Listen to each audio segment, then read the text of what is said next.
I think Willie Nelson should be president.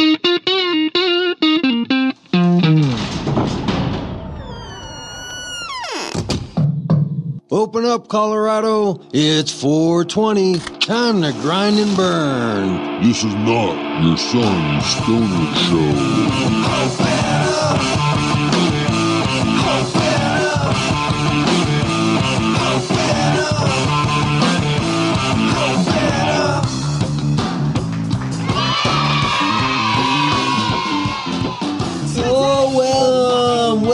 Welcome to the Cannabis Community Project. I am Brainstorm, once again broadcasting high up from Denver, Colorado. I'm here to explore the business side of this newly emerging economy while living the lifestyle.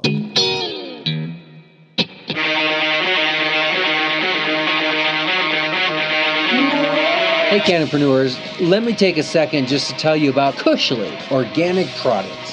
Their company puts out products that are used in hospitals, healthcare facilities, clinics, and homes throughout the United States and beyond. So Cushly has invented this very unique product that works like none other. I use it myself, and many of my close friends and family use it. What it does is it eliminates odor. It doesn't mask it. It's not a perfume. It's not a cologne. It eliminates it. And it's organic and it's non-toxic. And Cushly is one of the best. www.cushly.com. Also find them on Facebook and other social media under the same name, Cushly Organic Products.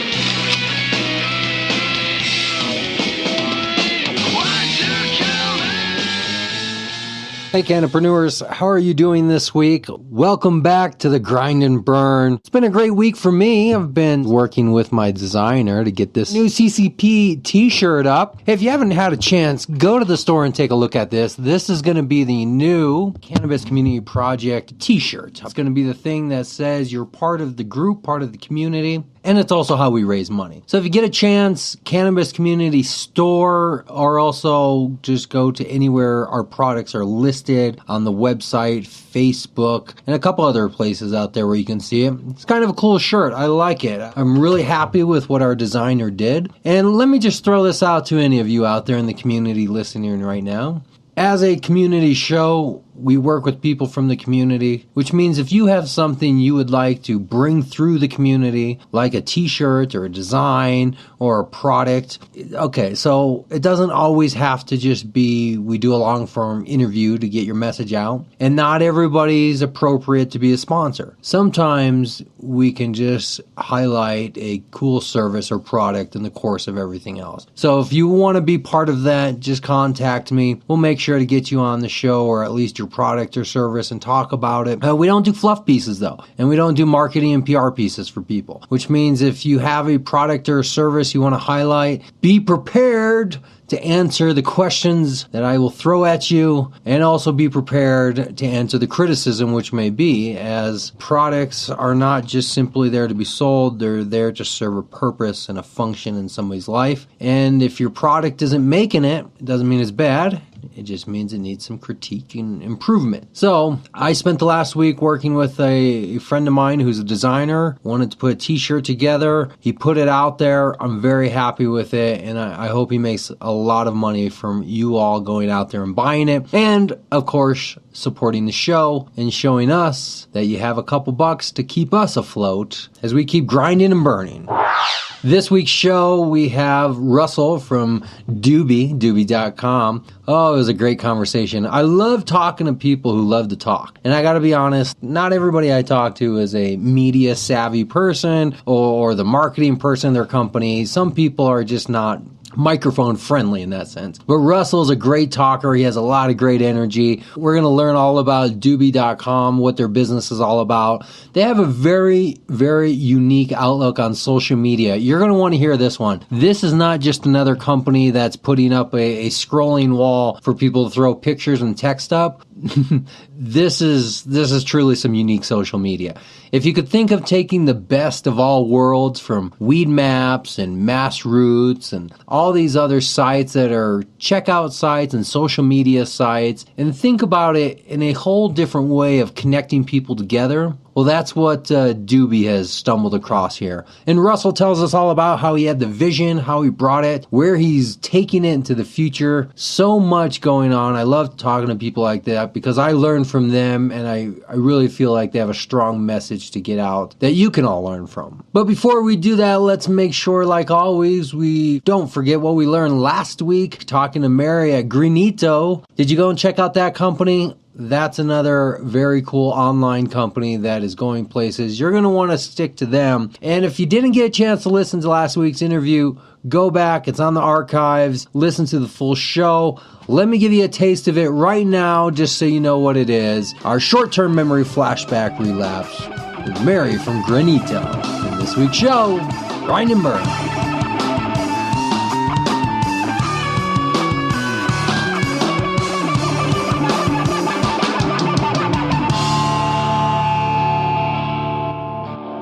I'm Mary Smith, the CEO of Granito, the customer engagement platform for the cannabis industry, and I'm excited to be here with you today. There's not a lot of outlets out there, at least there weren't, and more I'm starting to talk to more people like yourself who are really starting to show how there's more outlets of marketing and advertising than just using your local print magazine that's turned into the Stoner magazine. Well, the person that runs Westward, Patty Calhoun, is one of my dearest friends. I really, really like her.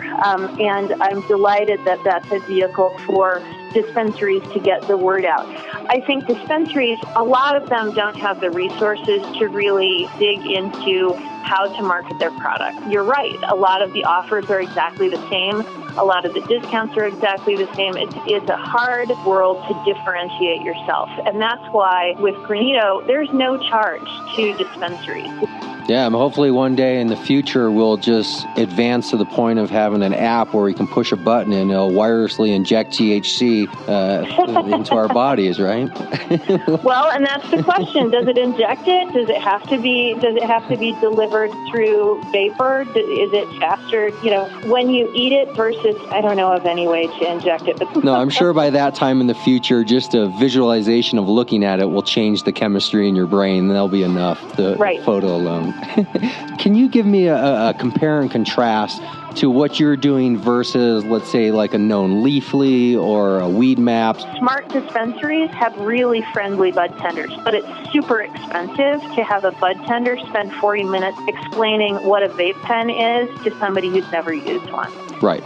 I'm actually looking forward to following your company and watching it grow, especially with your approach and how you're really data-driven and taking this from a business infrastructure. I'm really looking forward to learning from your business, and hopefully other people that want to start businesses can hear your story and be inspired or see what you're doing and try to copy it to get started, which sometimes is the most difficult part, is just figuring out where that first step is and what to do first. And honestly, I'm so flattered to be invited to your show. I have really admired what you do, and anytime I'm happy to talk with it. I'm happy to panel. I'm happy to talk with you more, because I think this stuff is important. I think people get a lot of unreliable information, and that it's really important and encouraging to talk with other people who are already in it.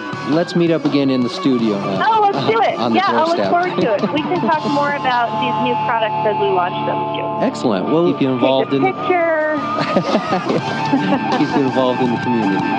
That sounds great. I'll look forward to it. Well, very good. You have a great day, okay? Thank you. I appreciate it. Me too. It's my pleasure. Take care.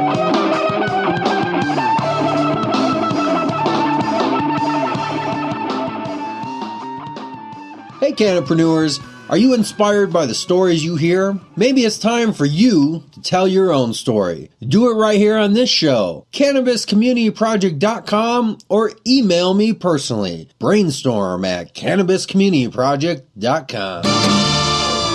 Dairy Berry's recording studio, located in Arvada, Colorado, is your local recording studio with affordable rates. Mark is well experienced and will make your show, music, or any audio you have sound great. He makes our show come across the internet loud and clear every week, and he can do the same for your project or band. Take a look at Dairy Berry's recording studio or call Mark at 303-456-8216. What's the first thing they should do, or one of the first things? First thing is nobody should be ashamed to start in the basement. And that is what I see over and over again is people think the only way they can start a business is to find that magic investor, the rich Uncle George out there somewhere who will give them $43 million for them to build their empire. And I'm going to include you in that. I've seen how you have been very frugal and how you've been very flexible and very creative and very entrepreneurial. And you have a very nice broadcasting company. People should not be ashamed to start in their garage, start in their basement. Think of Steve Jobs. Think of all those people who have made incredible contributions to the American economy and to our consumer economy and started from nowhere. You can too. I appreciate that. All right, court is now in session. Face the flag, your country recognizes the principles for which it stands. Sit down.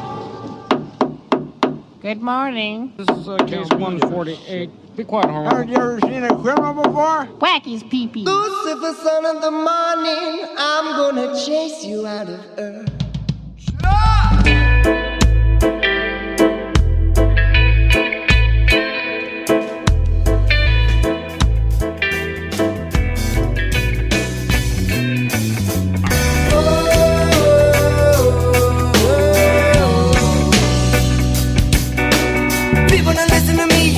Come and be set free. If you're not living for me, you're not to be quick. You just tipsy. Walking upon the street, gotta be on your feet. You know the police coming if you're tipsy. We got to be set free now. When I'm rolling down, down. We're gonna go jail cell now. No way, big, you not coming up on my. You walking down the street to the liquor store. Got to pick up a party before you go. When you're rolling up quickly, how you rolling up quickly be set free? Ooh. What do? She goes down, down, down. Yeah, we're going to be set free. I will be up on the street, we will be ready to kill. Riding up like a star, we get the party on some more than I will be set free, free.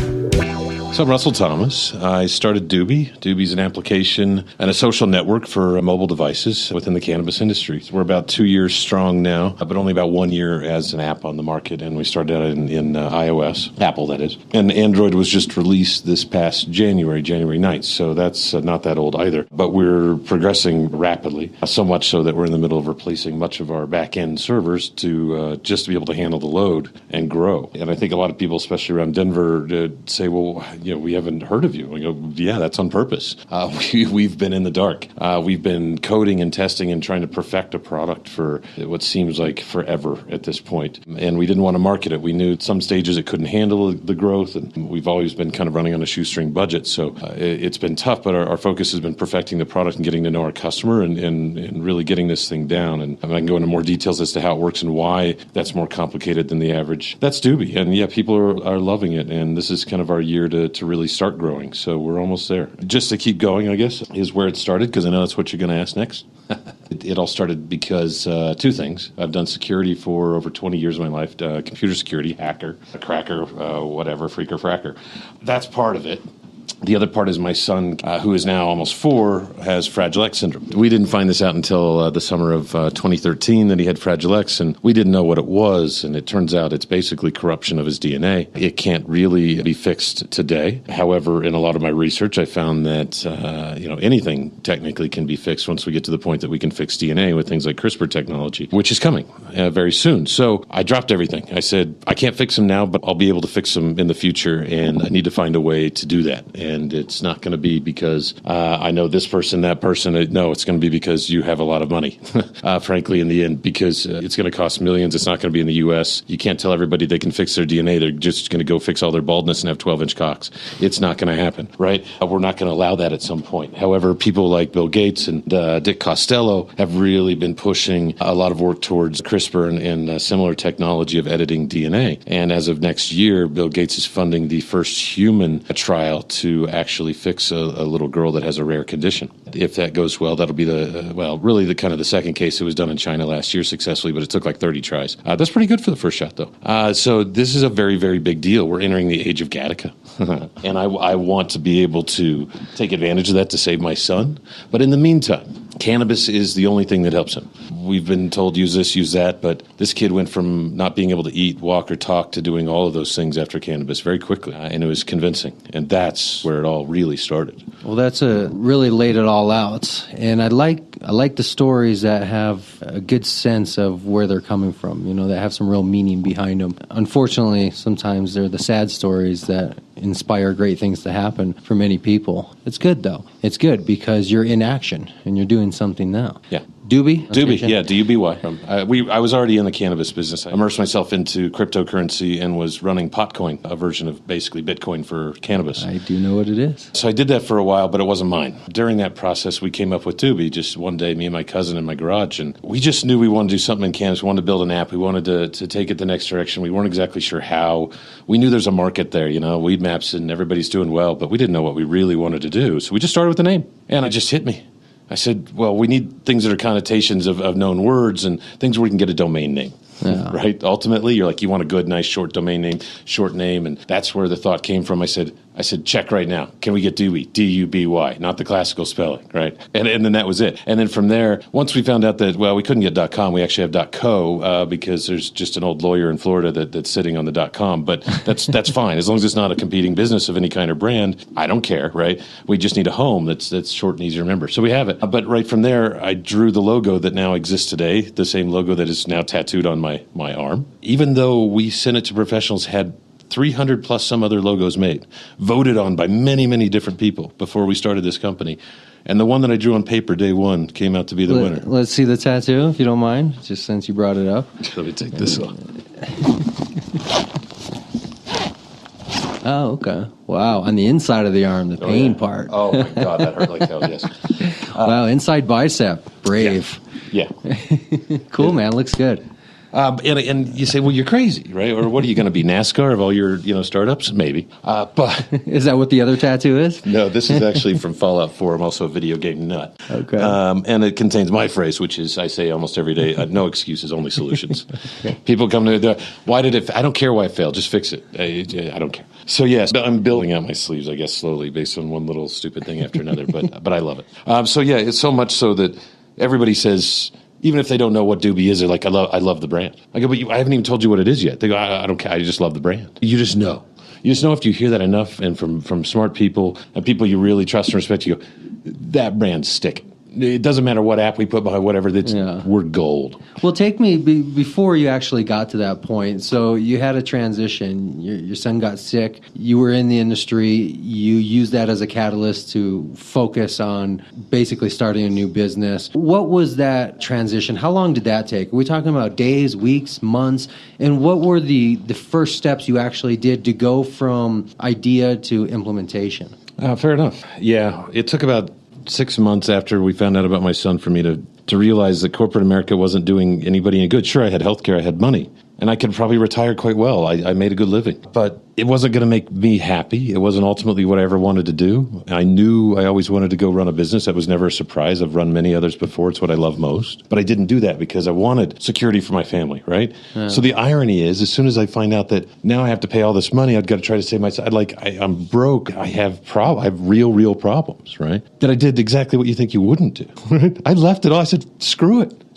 Because I know in the end, the greatest chance of success for all of us is for me to do what I do best and what makes me happy. You bet on yourself. Yes, even though this is going to be really hard. I could keep saving in a 401k, or I could cash out my 401k and put it all on red, me, right? And so I got my cousin, and I'd already been talking to him every night, ironically, about a startup for over a year. We would talk every night at 10 o'clock about this startup, that startup. We would come up with ideas. We were getting ready already. It's like life was already prepared to give me this news. But it was 6 months of little by little. Here's the idea. Here's the formation. Here's how it develops. That was 6 months to make the decision. Out. See you guys. I'm cutting the cord. Okay. Right. And after that, So the idea sparked day 1, 6 month, end of 6 month. The idea if we're talking about just Duby. Duby is a compilation of so many things, from my son to Potcoin, to other businesses and ideas that all either failed or changed directions to lead up to ultimately what it is. Duby wasn't even what Duby is. Duby was going to compete with Weed Maps.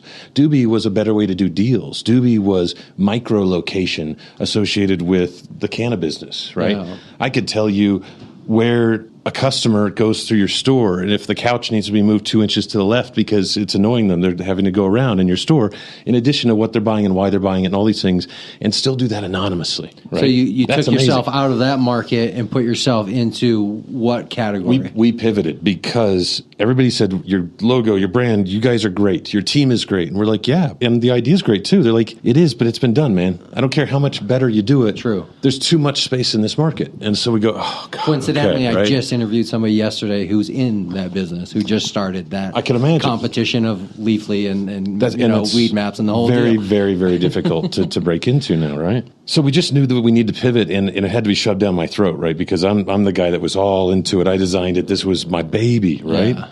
And then it came to me one day. Everything came together, right? I've been doing security all this long, and I used to say back when, the Facebooks and the MySpace were getting big, I said, why? Why does something go viral?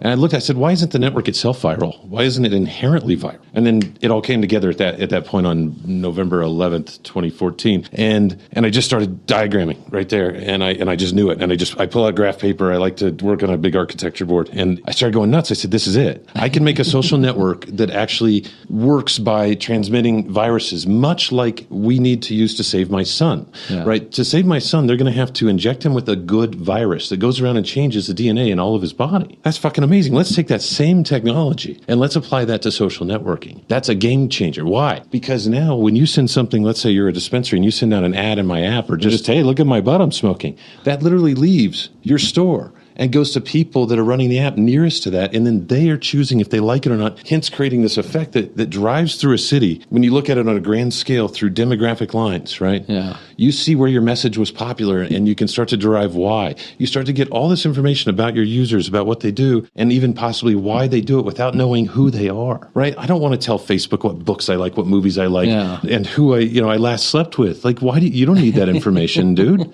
right? I can get all of this. I can derive everything that a cannabis business needs to know about their potential customers without knowing who they are. Yeah. And so that all came back around. So from security to cryptocurrency, where everything was fully anonymous, and the reason why they keep getting hacked, it's not the crypto itself, it's the exchanges, because people know they can get away with it. It's anonymous, right? And you put all this together, you go, this is what we need. And everybody says, the first thing they say, like investors, things like that, and they say, I tell them what Duby is. They go, why just cannabis? Because that's where we need it. That's where people want to feel secure, regardless of whether or not they see a map of where their Duby went. Nobody can tell where the fuck you are, right? Yeah. Or what you're doing. And while we don't care here in Denver anymore, right? That is not the norm, right? I'm addressing a world audience here, and they're concerned, and they have a right to be. Right? I was on the site pretty thoroughly last night and the last couple of days, and it's pretty cool. It's a very cool concept. And I like the idea that you got out of the payment processing game because that was too competitive and went into social media.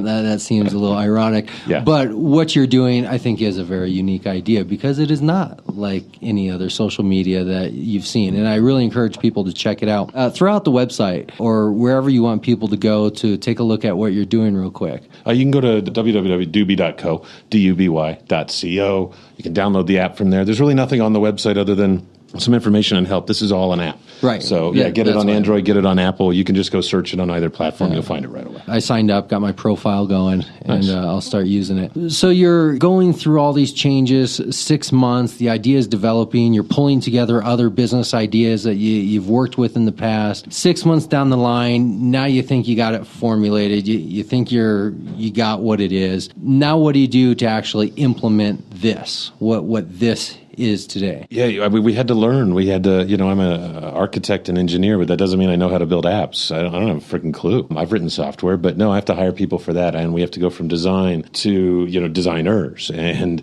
do all these things and pay all these people and figure out what we can afford to do ourselves and what we shouldn't do ourselves, and lawyers and this. That's where it goes. And it gets immediately complicated, and is probably the most fun of any part of a startup business is the first 6 months. What was the most complicated? What was the biggest barrier you had? Technically, trusting your developers. If you're not a hardcore developer yourself, and I'm not, and I'll never admit to being, even though I'm a CTO, right? I just manage them and lead them. You have to have a lot of faith that you're not getting ripped off. And you get ripped off a lot. So much so that what we actually launched with originally was a shell of what we had ordered. It wasn't really doing everything I had ordered, such as, say, security, which is really, really important to me.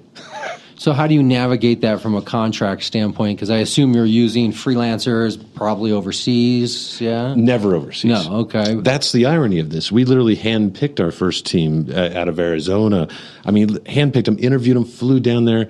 Months went by. I had worked with these guys in Potcoin prior, right? I wanted them to do some work, possibly code the Potcoin app, and we never did business with them. But we kept going back, and we said, we know these guys. We know where they came from. They were referred to us. We did all the due diligence, all of it, and still got ripped off. So what's the lesson? How does somebody protect themselves from that? You need to be vigilant. I wish. But what could you have possibly have done differently? I could have either paid people to audit the work, which in retrospect I should have done, but I trusted, right? And you don't want to show distrust, otherwise, then they don't do good work either.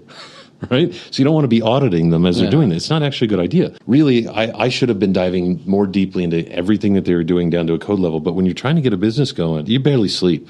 Yeah. Right? So to be able to do that. So in retrospect, what would be the best thing? Either having somebody like me that is more of a coder guy and having basically more people and having a coder, or hiring one just to serve that function on staff. But it's incredibly expensive, right? That's your biggest expense in a company like this. It's all coders. Okay. Yeah, those guys make a killing. Yeah, we're talking 100 plus an hour. Yeah. That adds up pretty quick. It adds up really, really fast. So and you have to be meticulous with what you want done and when and why. Right. And each thing that you implement, people say, well, that's so easy. Just change this icon. I go, dude, that's going to cost me like $5,000 to change that icon. Well, because they're thinking about managing their personal website on WordPress, where they're not thinking about the infrastructure of a network.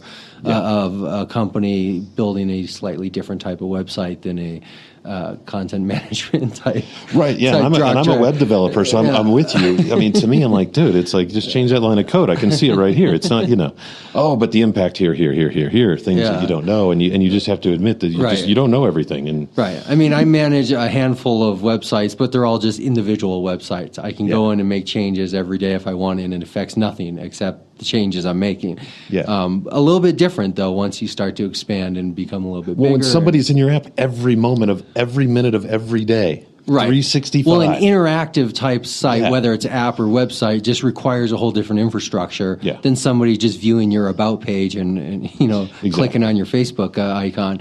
It's a different setup, and I can imagine that type of app is expensive. But that's the product, right? I mean, that is the product. It is, and we don't make money. Yeah. We don't have a target to make money right now. We never did. Okay. This was to create something and then make it successful and worry about everything else later.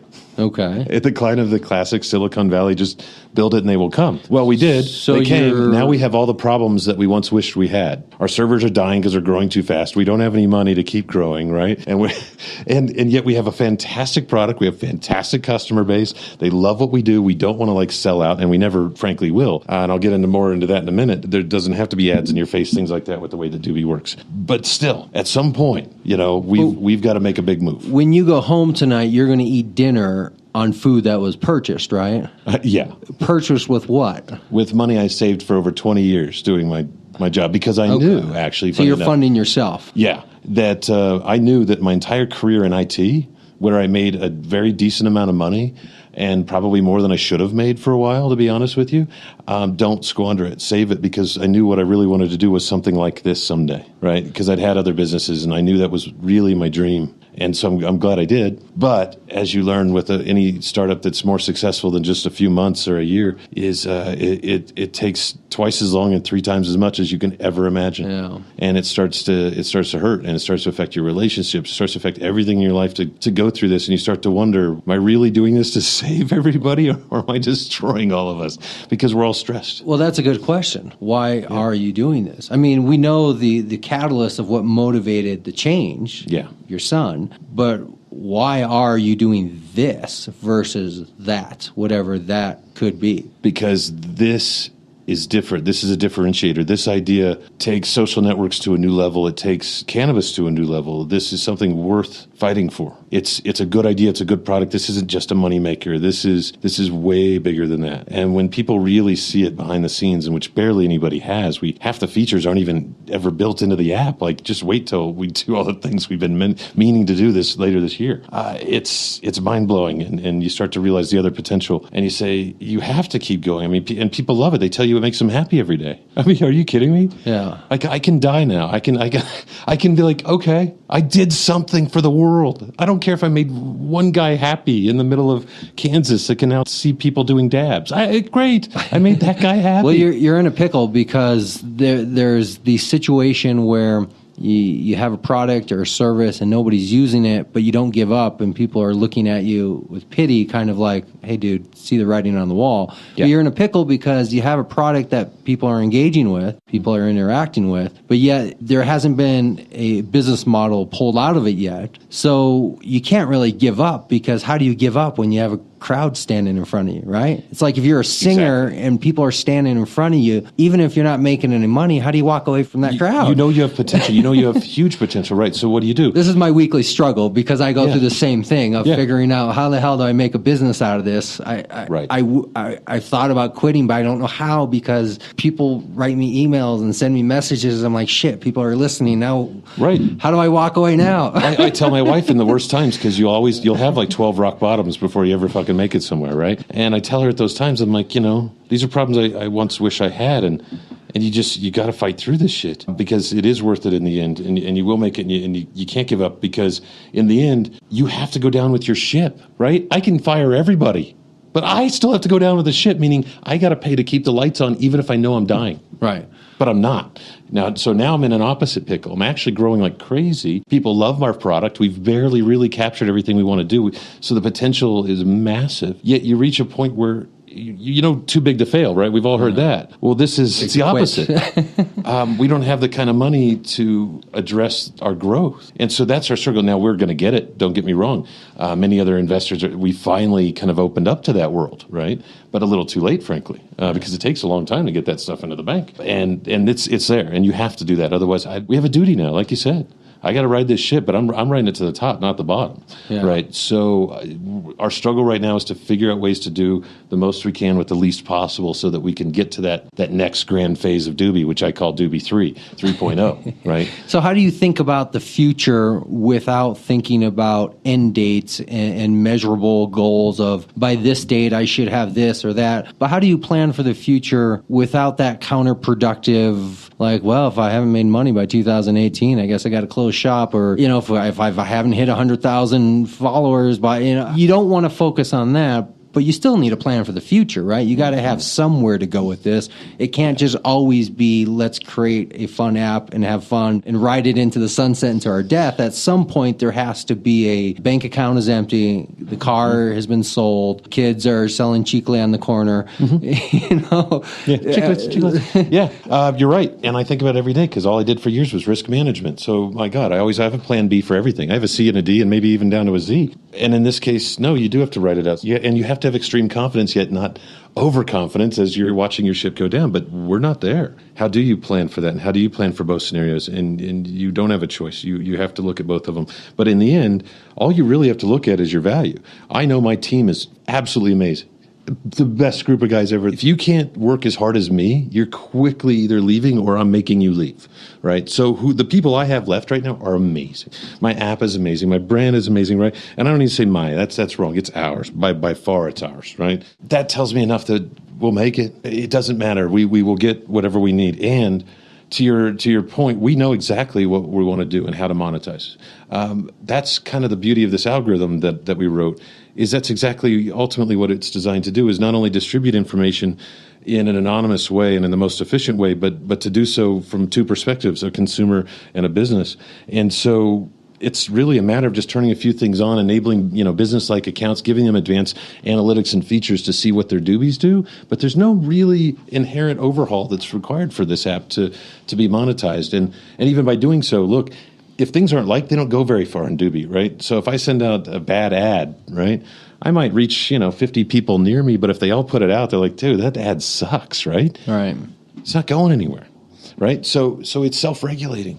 And so when you have that, you also don't have this offensive kind of guerrilla type marketing in your face that you see in a lot of places when they begin to monetize, say, Facebook, right? Which really annoys me, and I don't even like using it anymore. There's a Reddit aspect to the vote up, vote down. Yes, exactly. Implemented here. And I'm glad you said that. Most people don't make that connection of Reddit. They're like, oh, it's Instagram, or it's Tinder. I'm like, no, it's none of those actually. It's pieces of all these things that worked in other apps, mind you, but around this ultimate algorithm behind the scenes. Well, I like the anonymous part. I like that you have some background in cryptocurrency. I do believe that blockchain is going to revolutionize this industry. Money aside, just blockchain and record keeping is something that I believe once this industry figures out what it really is and how it works, and they take a hold of it, it's going to revolutionize how we do most record keeping, and it might even overflow into the medical system for that standpoint alone of just the power of the blockchain. Cryptocurrency and the anonymous aspect with your app already being there, I could easily see those going together. There's the perfect combination there, and that most likely is going to be the future, because regardless of legalities, I don't really want somebody tracking my alcohol purchases. I don't want somebody tracking my DVD purchases. I just don't really like anybody tracking what I purchase. Mm-hmm. And not that I'm against marketers wanting information to market better to me. I don't like the fact that people I don't know knowing things about me.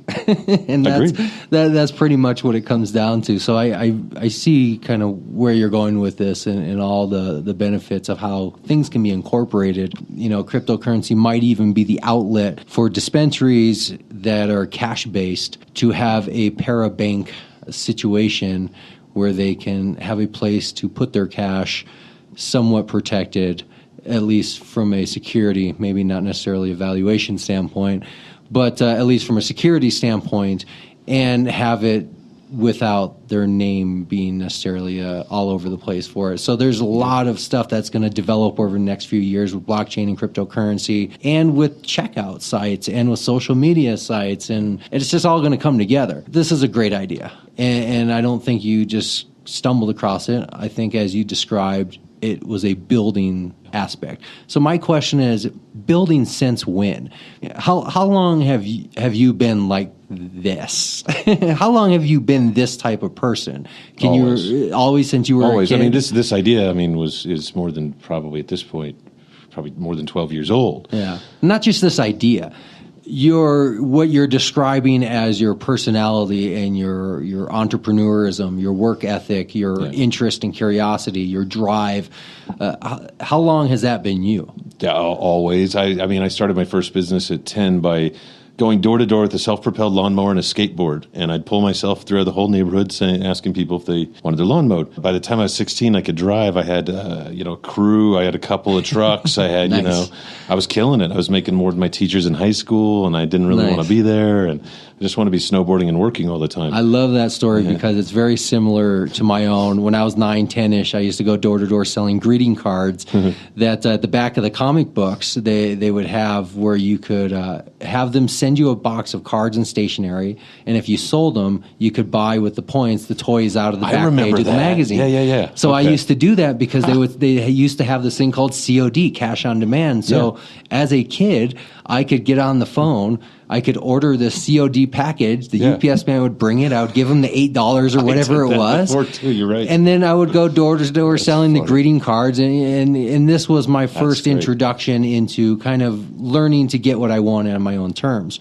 But here's a dilemma I have in life. So that's kind of how I was. That's kind of how you were. And that's kind of why we are like this today. But what about people that weren't like that? What hope do they have today? Is there hope for them? Maybe not. I'll be honest with you. You're kind of born the personality type to be an entrepreneur or not, if that's what you're referring to, right? I truly believe it takes a special kind of person, and I rarely run into them. And when I do, I want to have them work with me and learn from them, right? It's the type A personality. It's the can't stop and don't know why. I like to work and I'm a workaholic, but I don't know I'm a workaholic, right? This is life. What do you mean slow down, right? I mean, I think that's why I got into cannabis as a kid. It slowed me down. At the end of the day, my hyperactivity, I could calm it down, and I could breathe, and I could think, and I'd stop being kind of a jerk too, to be honest with you, because you get very uptight and tense, and when you're a type A all the time, I mean, you're nervous. I'm sitting here cracking my knuckles right now, like, I've got joint problems as I get older. I mean, that's just who you are. And some people are leaders, some people are followers, some people are managers, and some people are leaders. But an entrepreneur is everything, and and all you have to know is what you don't do well, and then find other people to do that crap, right? And good people. But managing all of it, dealing with it, sleeping every day, and knowing that you could lose your every penny, and that's why I say it's a dilemma, because I believe that's how more people should be. But at the same time, I don't know how to get through to those who don't already see it, right? Mm-hmm. It's like if you're a sports coach, are you developing that athlete? Or are you discovering him and helping him thrive on his own? So I look at the cannabis industry as a way for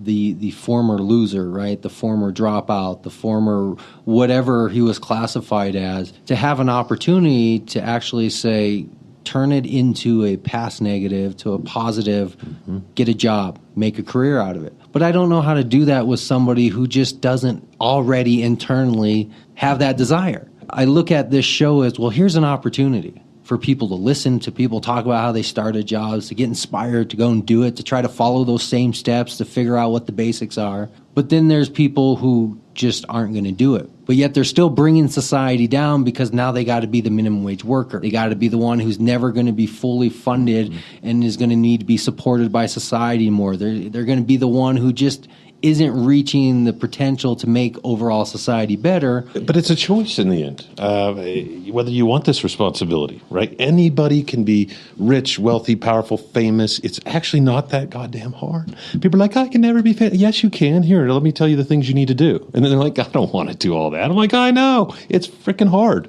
It's really hard. It's expensive. It's hard. It's hard emotionally, physically, everything. So while you can tell people, it rarely actually happens. But the number one group in which it does occur? People with felonies. They don't have a choice. Right. Right? They have to figure something out. Yes. Right? They're thrown to the wolves. They screwed up. They were peeing in a playground. They're fucked now. Yes. Right? Actually, maybe that's exactly what they needed. That getting busted was exactly what they needed. I got busted. Something made us go, yeah, and I'm not going that way.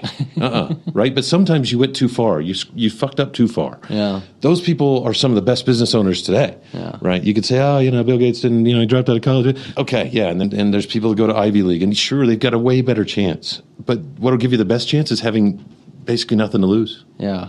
And I think when I had my son, I think that's what hit. I'm like, you have nothing left to lose, right? Right. You're not going to maintain that pretty little lifestyle you once thought you were going to have.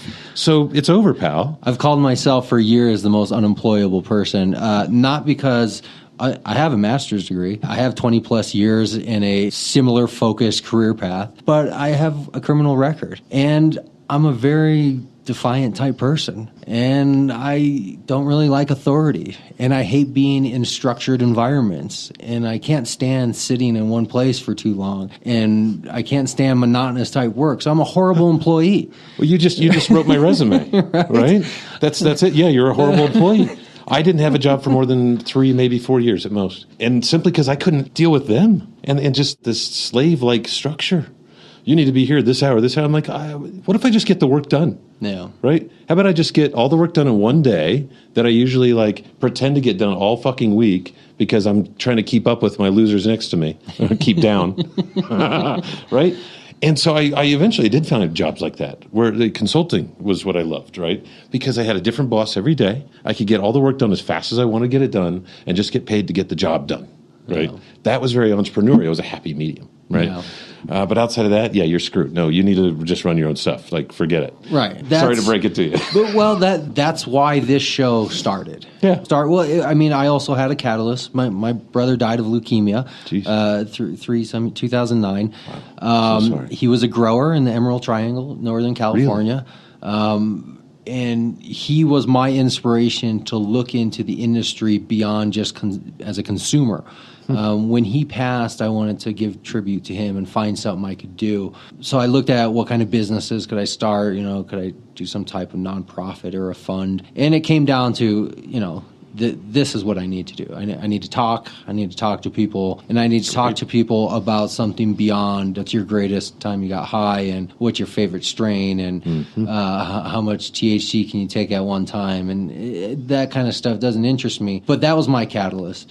And then being in this industry as an unemployable person and finding a way to make a career goes, now I need to bring this to other people because there's other people out there who are standing at a Conoco checkout line going crazy. You know who you are. If you're happy standing in front of the cash register, I'm not talking to you.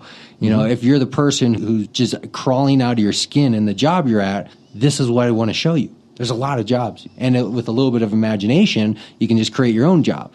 And cannabis That's cannabis. As I say, whatever exists out there in the world, just put the name cannabis in front of it, and there's a job you can create. That's why it's the fastest growing industry in America right now, or at least Right. was last year, probably still will be. But it's simply the fact that it's a brand new market. When has this last happened since literally the gold rush and everybody came to Colorado to mine our hills, right?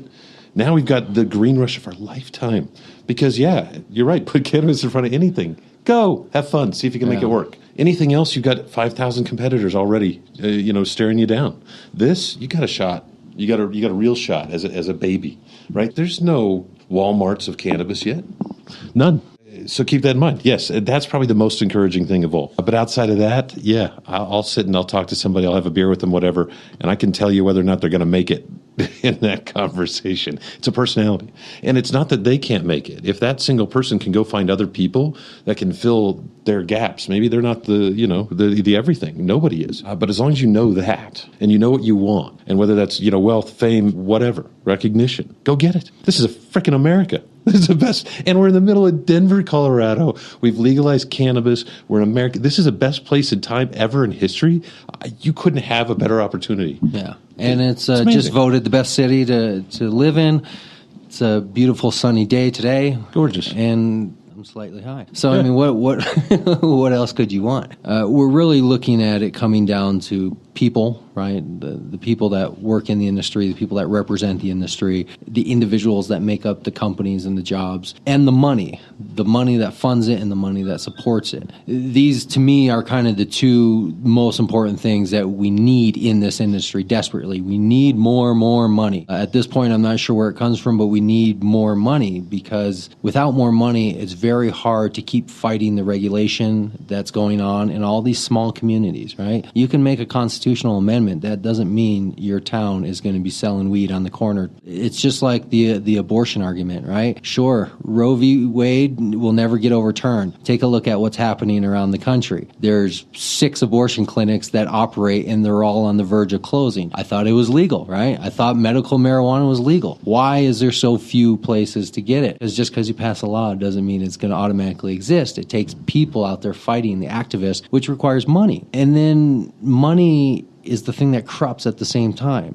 So when you're starting your business and you're navigating through this industry, how do you determine the people you're going to associate with? And how do you determine the money you're going to need and where you're going to get it from? Right now you're self-funding, but that's going to end. I mean, not entirely. I mean, we've taken money. It's just more like it's angel money. It's not the big money, right? It's other guys. Are you like, going like for me. an ArcView type pitch one day? And we've talked to them, but yes, I mean that's kind of where we're getting. We're in that little middle of this ground weird stage where you're in between. I've got seed money and I've got I need big money. Like we really did something here. Like yes, if without it I die. And why would you let this die? This is awesome, right? That's where we're at. Yeah. So yeah, how do you determine that? Man, half of it is if they determine they can do business with you. Because how many people do I talk to that like I'd love to, but I can't. Yeah. You're in cannabis.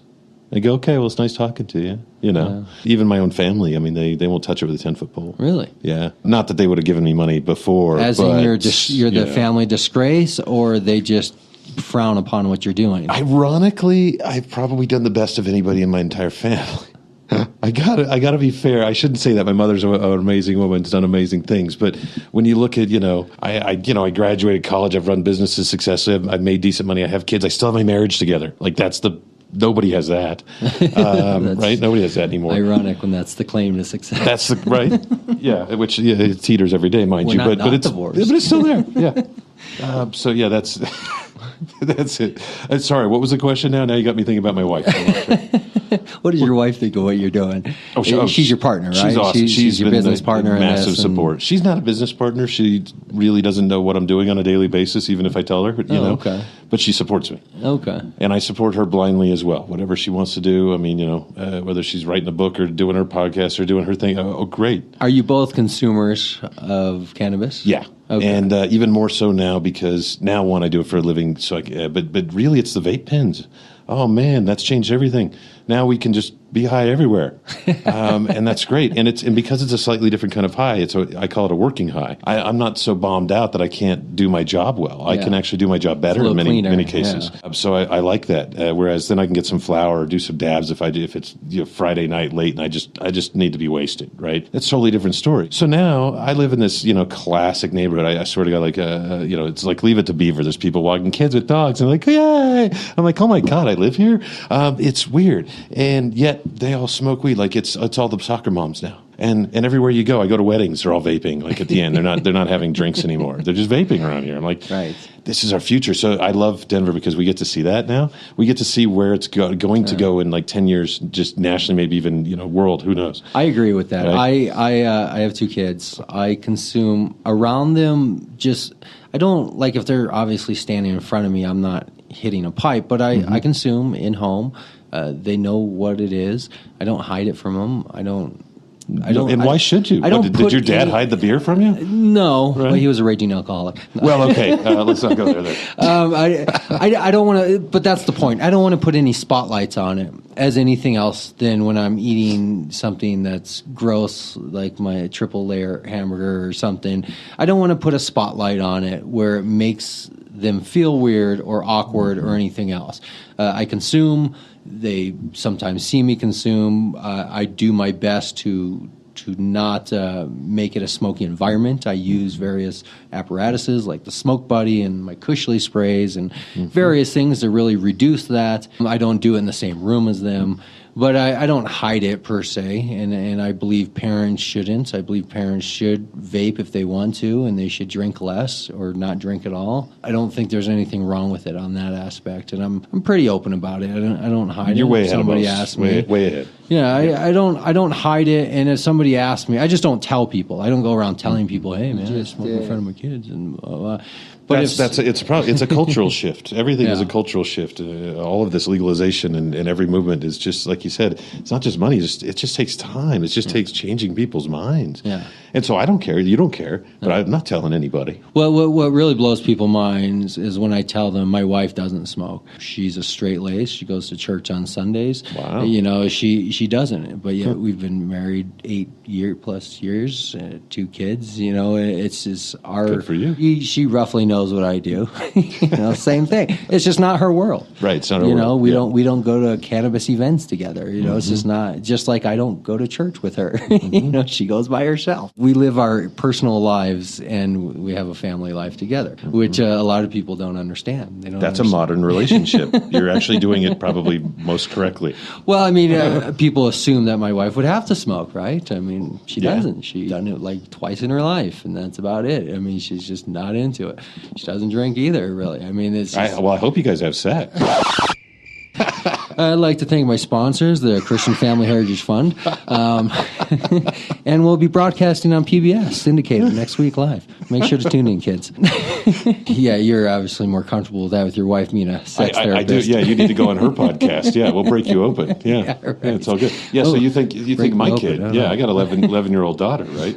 She has to be well educated about cannabis and sex at her age, right? That's what her parents do. So she's going to be the overly mature kid in class. Big time. Already is. Yeah. But you know what? I think it'll do her wonders. You know, as she grows up, and to have that kind of I don't know. We used to call it street knowledge. Now it's common knowledge. But it's at a younger age. I wish somebody told me all this stuff. Yeah. Man, I think I would have done more earlier in my life. My daughter asked, what is this? What is that? And I tell her. And when she asks about, like, can I do this? Can I do that? I tell her, no, these things are not for kids. These things, she's asked me, what is sex? How our babies are made? And I give her general descriptions, and then I tell her, you're still too young to really think about this too much. This is generally what it is, but don't really think about it too much. There's a long time to go before you need to think about it. She asked me when she sees alcohol, what is it? Why kids can't drink? I tell her it's for adults. It's not for kids. It has alcohol in it. It's not good for the body. And these are things that I wish my parents would have just been like, hey, this is this, and cut out all the nonsense. Right? All the nonsense. That was a cool thing my mom did, actually. She never really said it outright, but she always knew I was smoking weed in my room, like at 16. How is that possible? And she'd just knock on the door. I mean, I'd be pulling bong rips. Like, how is that possible? Right? And she's knocking on the door. Stop smoking in there. And she knows I'm doing bong rips. She's a nurse. She's no fool. And I didn't, at the time, I can't even comprehend that type of family relationship. Crazy. With the but way you know why it worked? Because she's like, okay, I'm cool with that. Just don't touch the other crap, right? Don't touch the addictive stuff, the coke and the heroin and all that stuff. And you know what? So I never did. Yeah. That was actually a really good thing she did was to say, hey, drink. She never said go get high. She just didn't tell me it was awful and would flush my weed like most parents, right?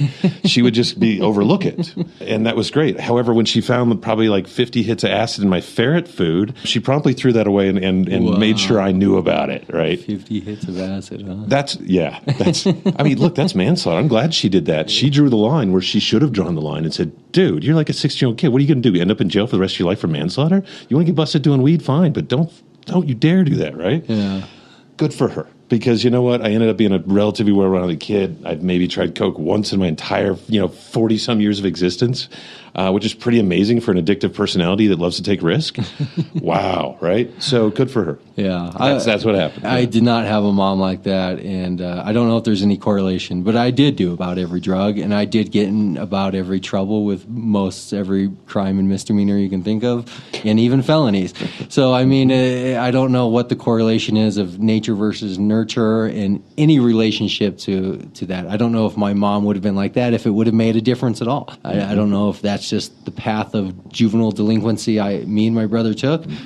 I don't know. It just was what it was. I can't even comprehend a different form of family of my mom even approaching the subject like that. With any type of relationship to drinking, sex, or anything with other than just a traditional what you would expect from somebody born in the 40s, kind of relationship.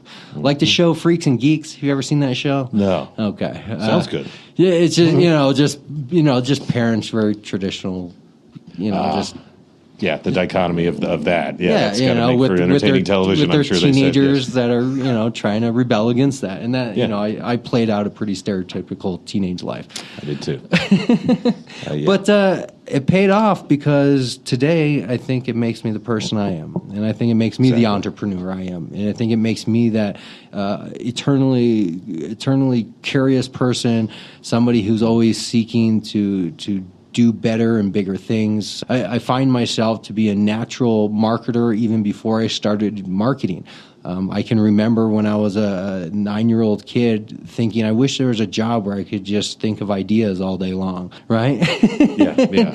So, I mean, I think about this is who I was, and then as I got older, then I started studying degrees more in line with that, like communications and marketing and stuff. That was kind of where I drew interest to, and I was more naturally like that, and more naturally wanting to be curious about business, not because I felt like I wanted to be a businessman. I didn't want to wear a tie and a suit per se.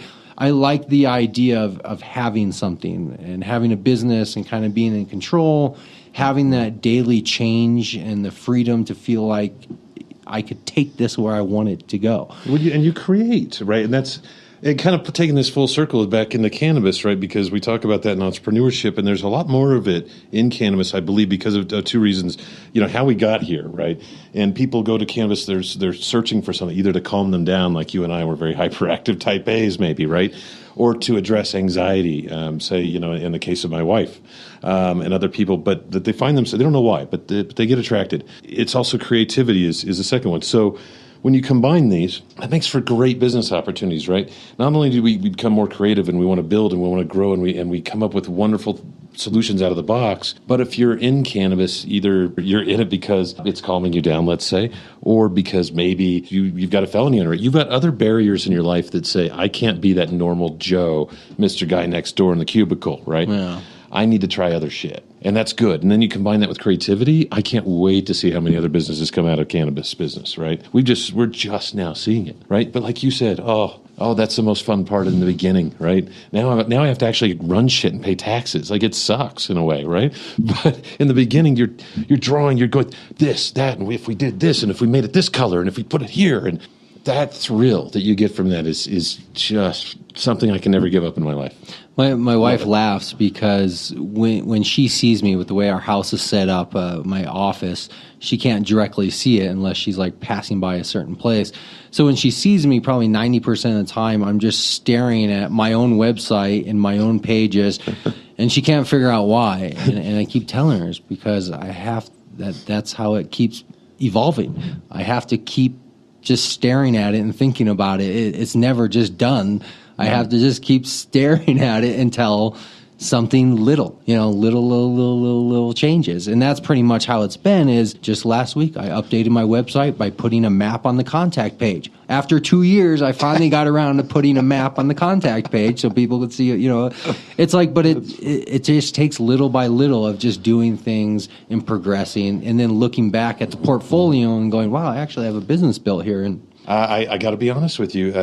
Most people I actually have working for Duby are completely sober. All my developers are. They don't even smoke. My CEO doesn't smoke. But when we have a difficult problem, they'll call me immediately and be like, you need to get high. And you need to tell us what we're going to do here, essentially, right? Because that's where I can think out of the box and come up with an answer nobody could ever, to solve the problem in the most creative backdoor way imaginable, right? That's what made me also good in security. As a hacker, I could see both the other side and defend these things as well as create them and learn how to get around systems. And if you know how to get around software, you know how to patch it up. And so I was very, very good at that. But that applies to this too, is that kind of, the developers and everybody will tell you no every day. And I never go, okay. I go, what if this? Yeah. And they go, oh, shit, he's right. and they're like, wow, that's brilliant. Yeah, let's do that. I'm like, dude, you never accept no.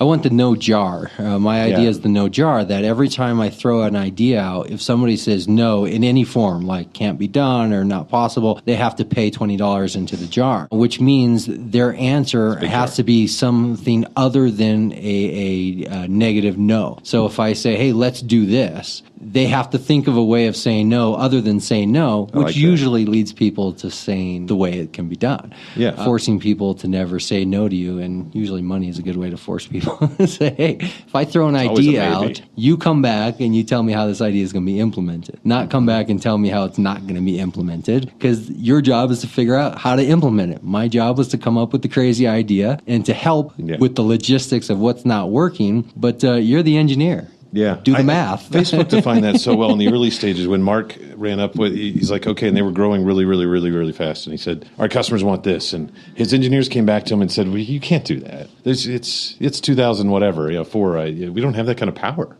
And they just started building their own fucking servers at that point.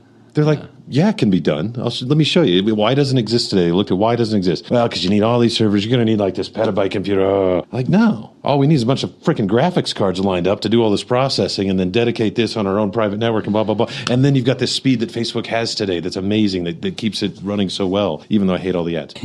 But that was a great example. It said, we can do anything. Don't let the society tell you what you can't do, even technology. Anything outside of physics. Don't forget it. Even that, we defy that all the time too. And I think we should already accept that as truth, because we've lived for 60, 70 years in a world where we've had sci-fi movies thinking abstract ideas visually in a medium that we can act, not just, neighbors on their country farm talking to each other, but a visual medium where groups of people can think in abstract ways. What happens if giant ants attack the planet? Well, here's a crazy abstract idea, but that leads to other crazy abstract ideas, which eventually starts bringing all these cool ideas out of the woodwork, having people that can think of the crazy ideas and then how to get around them. What is the craziest idea you're going to need to get around for Duby? The craziest idea? Well, I don't know. Maybe that's a little extreme, but you're looking at basically a point now where you need to take this to a bigger scale, right? You need to get some more exposure. You need to get some more interaction. That's actually easy. The hardest part is keeping people there for, a day, a week, and a month, more than a month. Oh, amazing, right? Actually, we do better than anybody in that arena, funny enough. That's really kind of where we're best, but we want to take that to the next level. We want to be the Facebook of weed. We want to make sure that you're thinking about going in there every day, because that's where you built communications. That's where you maintain communications. That's where you know certain types of people, where you get your events or where you get your deals or where you find all of this, right? Not to the average level. You say, well, people have done that, right? But that's the big question, is how do we maximize that to make it a truly enjoyable experience, right? Of connecting with other people for the sake of cannabis. If I had a prediction, throw my opinion on it without knowing anything about your situation, your business, and this is the first time we've met. It's like Chris Angel, right? Have we ever met before?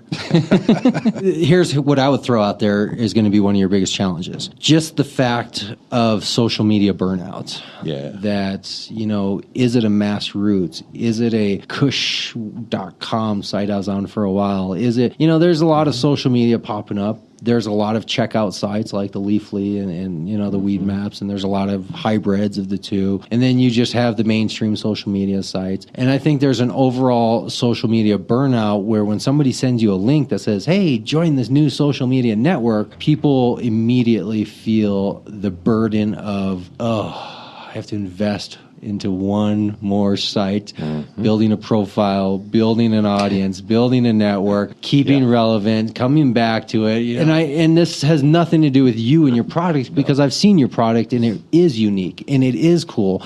But just because things are cool and unique doesn't mean they're going to get the exposure they need to be out there.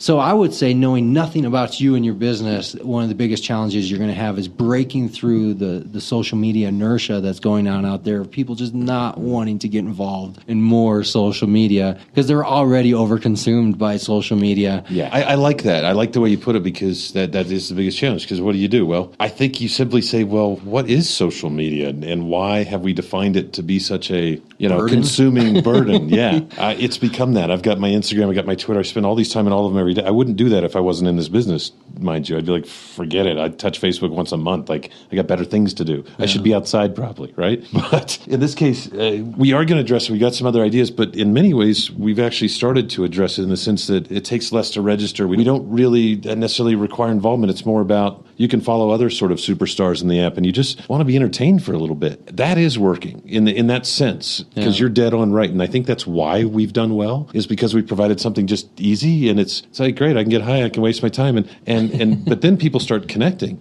And that's where we need to maximize, because then if it's like, hey, hit me up on Duby, we're going to be doing, this, that, or did you see that in Duby? There's a lot to do there that we've got plans on that you're right. I need to really think about, don't make it cumbersome. Just keep it the way that it is, in the sense that it's just a fun app. And yeah, to some people it's a waste of time. Some people it's highly educational. Other people it's a communication tool. But either way, should never be a burden. Maybe here's thank you for that advice. That's actually quite good. Maybe here's a possibility for blockchain to come in.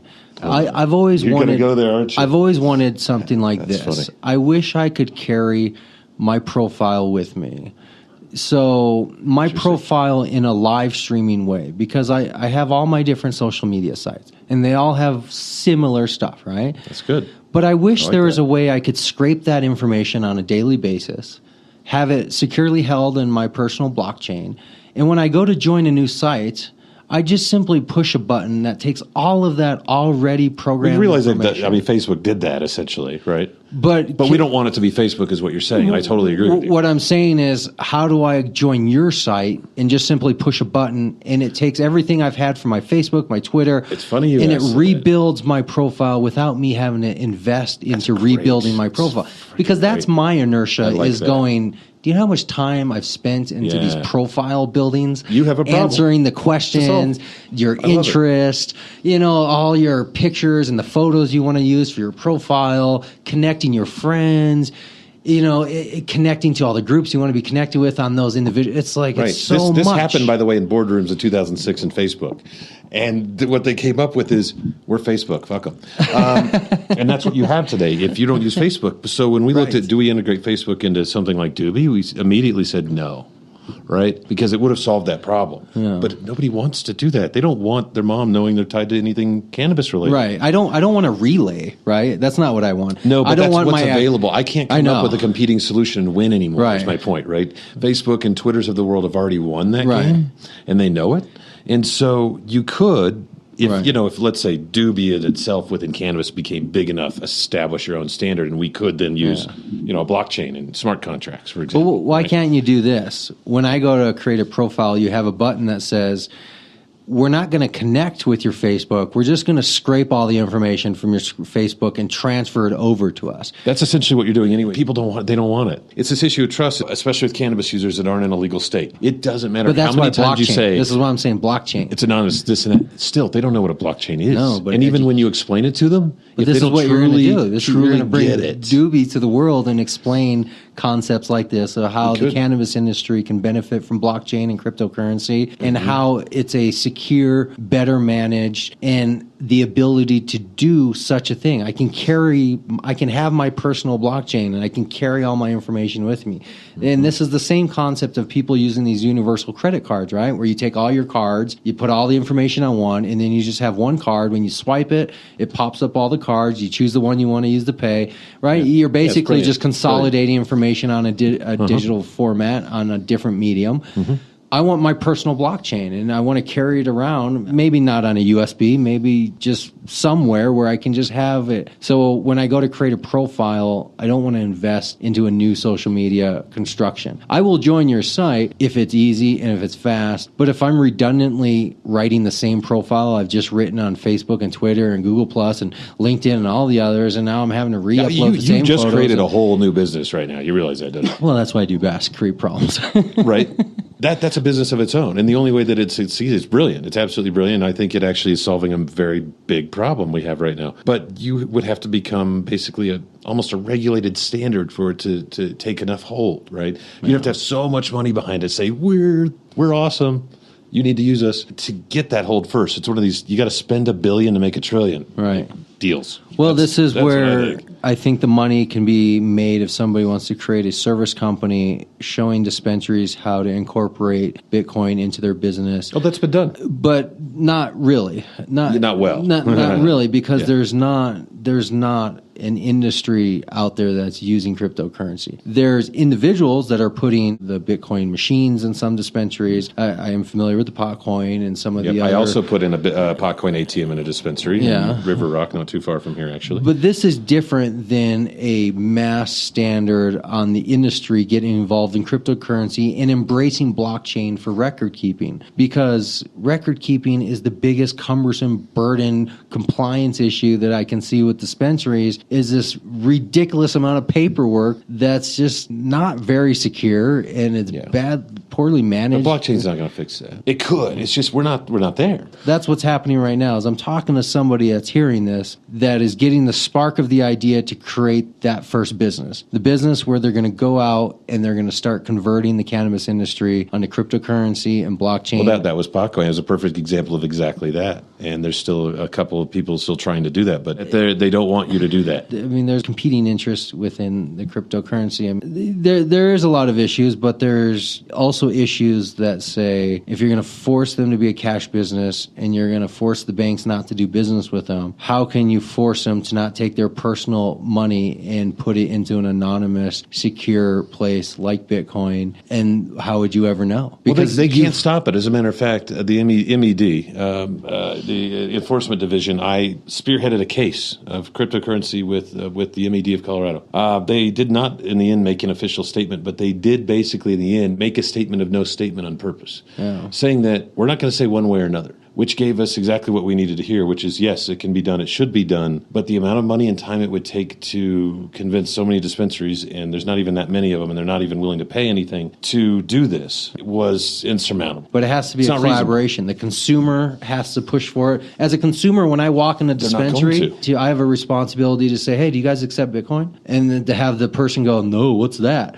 Right? There's a seed that's been planted. If 1 million consumers every day were walking around dispensaries going, hey, can I pay with Bitcoin? Can I pay with Bitcoin? There would be some awareness and there would be some action. The problem is the numbers. That's not there yet. There's no Bitcoin organization. I mean, there is, but nobody's really marketing it centrally or anything, which would actually help it quite a bit if they did. It's a time issue. We're going to have federal legalization before people even know what a Bitcoin is on average. That's going to happen, and then the problem goes away, right? It's like, okay, problem over. And if you were in a business that was doing conversion for these, once it does that, then you're just out of business that next day. Not a great business to be in the long run. Maybe. From the cryptocurrency standpoint, I still think the blockchain's best. Let's give one solid kind of wrap up that we can take away from this conversation, something you can throw out there to the world that says, in my path of what you've been doing as this business, this is the one thing I can part ways with all you other cannapreneurs out there. Do this first or second. I could be cliche.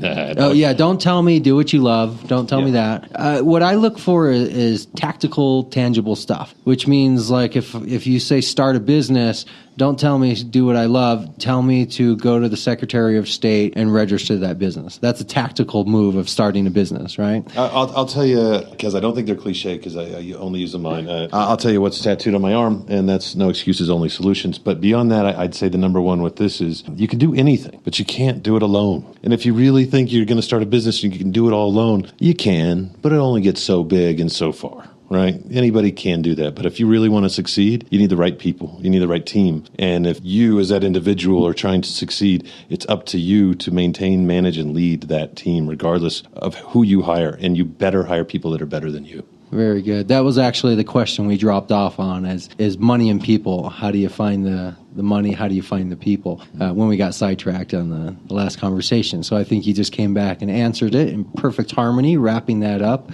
This has been a great long conversation. This was excellent. Throw out your contact information one more time where people can get the app if people want to talk to you about what you're doing or just whatever information you want to throw out there. Yeah, and it's Duby, and it's on Apple and Android mobile devices, and you can just go to duby.co. That's duby.co. And hit our website, find out more about us. And if you want to just send us any general inquiry, just info@duby.co email. I appreciate it. Thanks for coming down to the studio today. It was fun. Let's make sure to do it again and bring your other crew with you. Bring whoever else that's working with you, and we'll have a group conversation. We'll talk about something else, and be fun. We'll do it again. Okay, thanks. Thanks a lot, man.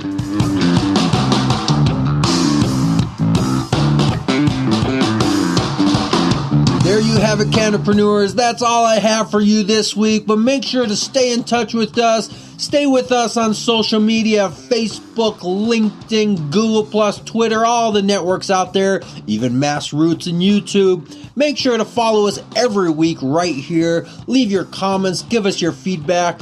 Be on the show. We want to see you every week. This is your community, so make sure to come back. We'll see you next week.